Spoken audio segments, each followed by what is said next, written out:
gbogbo sórí tá à ń sọ létí wọn yìí fíìmù ló jẹ́ létí wọn nígbà tọ́lọ́run ti ẹ̀ máa bá mi ṣe ọ̀pọ̀lọpọ̀ onítíátà ló ti wá grant interview tí wọ́n ti sọ pé Lizzy Anjorin tó bá pè síṣẹ́ iṣẹ́ ò bírèkì rí tó bá pè mí síṣẹ́ kò tí ì sẹ́ni tó lè lóun pè mí síṣẹ́ àfi tó pé producer tí ò sọ̀rọ̀ tí ò lanu sọ̀rọ̀ mi kò tí ì lè sẹ́ni tó sọ pé òun kò wọṣẹ́ fún mi kò sí tẹ̀lé fún mi lówó iṣẹ́ tí n bá ti dé location màá ti ẹ̀ kọ́kọ́ everybody mọ̀ mí gbogbo crew member everybody máa be happy owó mi ni máa fi gbòtẹ́ẹ̀lì ìgbà míì wà tí n bá gbòtẹ́ẹ̀lì tán bá dé wọ́n ní celebrity bóyá náà àwọn màmá kan àbáwọn bàbá kan wọ́n ní kò sí rúùmù máa lọ sínú mọ́tò mi máa ní káwọn ìyá yẹn lọ sínú rúùmù mi kò sí producer tí ó lè testify kò sí producer ìwọ producer tó bá pè mí síṣẹ́ rí tíṣẹ́ wá break jáde kó fún wa ní time and date pẹ̀lú location tó ti ṣẹlẹ̀ lọ́jọ́ kìíní àná àjọ ọ̀dẹ̀ lójú àwọn kan ṣẹ́fẹ́ gbé kọ́ ìsà ẹ hold on sir ẹ hold on ẹ hold on sir ẹ ṣe àdóbẹ̀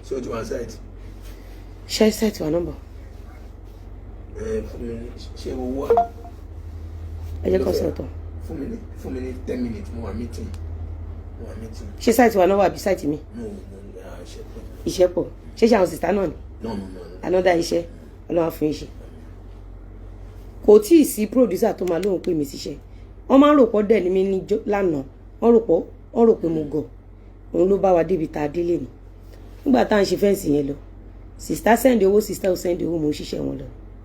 I want beautiful thing about her is sister iye báyìí lówó yín because èmi like accountability mo máa yọ gbogbo ẹ sà transparency ṣẹ́rí transparency yẹn sà téèyàn ò bá ní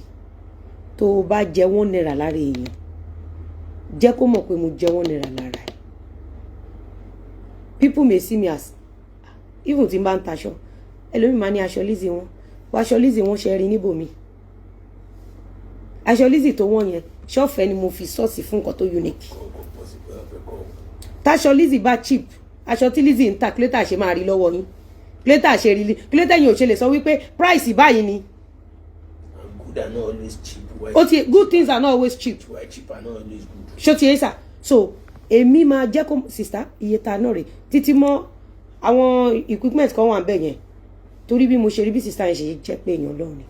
eléyìí ẹ fún wọn because èmi mò ń ṣe ẹ lọ kílè wa àwọn pákó kan tá a lò kù ẹ lọ kólé wa I was telling her mo ṣì ní receipt wọn níbí sister eléyìí free sister eléyìí free because I paid from my hand because èmi ni mo bá ṣe wọ́n ṣì came yesterday ẹni tó tẹ̀lé wa ìbínú ló fi ra 1000 square meters ẹni tó tẹ̀lé wa imagine kó wá kówó fún mi kí n mówó ẹ̀ kí n máa nà jẹ kó wá dé lánàá kí n máa ní sister caterpillar ni ò ṣiṣẹ́ epo ni ò ṣe ṣe rí àwọn boys yẹn mi ò rí wọn ṣe mọ̀ pé ẹni tó ra 1000 square meter lánàá ẹ kò ní rà no ẹni yẹn lè má sọ̀rọ̀ because ó fẹ́ràn mi ṣé ẹni tó lè kúrú ó bẹ̀rẹ̀ fún yàn àwọn ẹ̀dá kan wà wọ́n fẹ́ràn ẹ débi pé ò bá kó gbó wọn jẹ wọn ní sọ̀rọ̀ because they love you naturally but ẹni tó tẹ̀lé wọn ẹni yẹn wà because ẹni yẹn ló ní lọ ṣe ńgbà tẹni yẹn wá débi ẹni yẹn ní fún pé èmi ni mo ti sí ẹ̀ẹ́dẹ̀ dojú tì mí ó yẹ mí náà mú 1000 so mò ń fi lè dá gbogbo yín lẹ́kọ̀ọ́ ẹni iṣẹ́ tó bá gbé fún ẹ ṣe ẹni tó gbéṣẹ́ fún ẹ kọ́ ni target ẹ ẹni tó máa rí iṣẹ́ tó gbé fún ẹ tó máa wá sọ ẹ́ di ọlọ́lá láyé because tó bá ṣe dáadáa ẹyọkan yẹn ó lọ fà látìgbà tí ogun social media ti ṣẹlẹ̀ tán bá wá interview àwọn èèyàn tó jó ní tíátà mi ì tí ì réèyàn kọ́kọ́ ní Lizzy Anjorin gbá mi létí Lizzy Anjorin bú mi mo fi Lizzy Anjorin sí location ó wá gbé continuity mi lọ Lizzy Anjorin bó ṣe rí mo understand pé ṣe rí àwọn èèyàn wa ó lójú ẹni tó máa lálùbáríkà sà ṣe rí ẹ̀dá tí ò ní lálùbáríkà ìrònú ẹ̀ kò ní jọ tara ayé Baba Lanko wá sí orí online ó ti pẹ́ gan tí Baba Lanko sọ̀rọ̀ tó bẹ́ẹ̀ àbí ó ti pẹ́ gan 2017 mo bá Baba Lanko sọ̀rọ̀ last Baba Lanko ní Lizzy ọmọ mi dáadáa ni wọ́n gbé bọ̀bọ̀ kan náà wá kò sí ní film industry yẹn kò sí ẹ̀dá kan tí mo gun orí set yẹn tí mo bá ṣe movie rí nílé ayé mi wọn break rí mi ò bẹ́ anybody jà rí láyé àwọn onítìátà dẹ̀ máa ń jà àgàgà àwọn set wa yìí ló jà jù láyé wọ́n máa ń nara wọn bí ẹni tó máa kú ni mi bá yan jà because máa dúró sínú mọ́tò mi tí n bá dẹ̀ gba hotel tí n bá rí pé bóyá senior colleague kan àbáwọn màmá kan bàbá kan wà stranded ẹ lọ fún wọn ní rúùmù mi máa lọ sínú mọ́tò mi ẹ̀sà nígbà tó gún dé gbogbo àwọn tá a ṣoore yẹn fún ààrẹ èèyàn kankan kó jáde pé irọ́ ẹni yóò ṣẹni tí ìyá lè jẹ ààrẹ èèyàn kankan ká dúpẹ́ lọ́wọ́ irú àwọn bàbá ńláńkó tó wá ń jáde lọ́wọ́ ẹ̀yìn àti rí àwọn bàbá tá a fún lówó rí tó dẹ̀ sọ fáwọn èèyàn pé ẹ jẹ́ kán pa ẹ̀mọ́ tó dà wọ́n pa ẹ̀mọ́ tó dà wọ́n pọ̀ ẹ jẹ́ kán pa ṣùgbọ́n ṣe ráwọn ta ṣoore fún tí ò mọ̀ yẹn oore tá à ń ṣe yẹn òun ló gbé wa dépò ọlá tá wà lénìí ṣó ti yín mo credit yín mo ṣàdúrà fẹ́yìn náà láàárọ̀ wípé tó bá tásìkò tẹ́ fẹ́ jẹ wọn mọ́ àní fi ń ṣàwátì ẹ ràn àwọn èèyàn lọ́wọ́ jẹ́ èèyàn àwọn ọmọ yín ti ń ràn á jẹ́ èèyàn torí ohun tí àwọn òbí wa ṣe lánàá làwa ń jẹ lénìí ohun tó fi kọ́ wa lánàá là ń jẹ lénìí táwọn òbí wa bá fi jìbìtì kọ́ wa ní àná a máa lu jìbìtì lénìí but transparency má ṣe báyìí má mú nǹkan tí o ṣe títí ẹ má jalè má ṣe kà make sure pé ẹni tó bá ti ní gbìyànjú lẹ́gbẹ̀ẹ́ ogúnlẹ̀ sébùtì òfò foundation yẹn nígbà tí mò ń kiri àmàlà tí n bá máa fi dé láti school ẹ mọ̀ pé mi Ìyànà Pájà máa ń kiri àmàlà ń Fágbà Ìyànà Pájà mo ti máa fẹsẹ̀ rìn wá sí Fágbà láàárọ̀ mo máa kúrò ní Matthew Street ní Pẹ̀rọ̀ máa lọ sí Ìyànà Pájà ní closing hours mo gbọ́dọ̀ rìn láti Ìyànà Pájà dé Fágbà gbogbo orin mi ò gbọ́dọ̀ kọjá 40 minutes bó tilẹ̀ jẹ́ pé ìrìn yẹn is about 3 hours so ìrìn tẹ́rí tí mò ń rìn lẹ́ẹ̀kan yẹn àti kékeré ni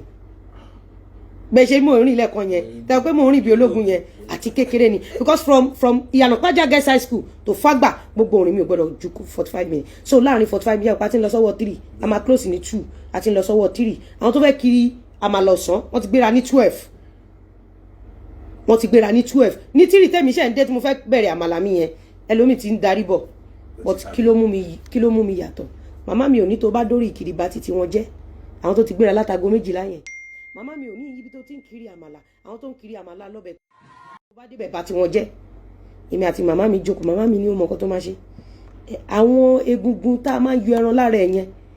wàá máa yọ àwọn ẹran èyí tó bá kéré tó kéré yẹn wàá dà sínú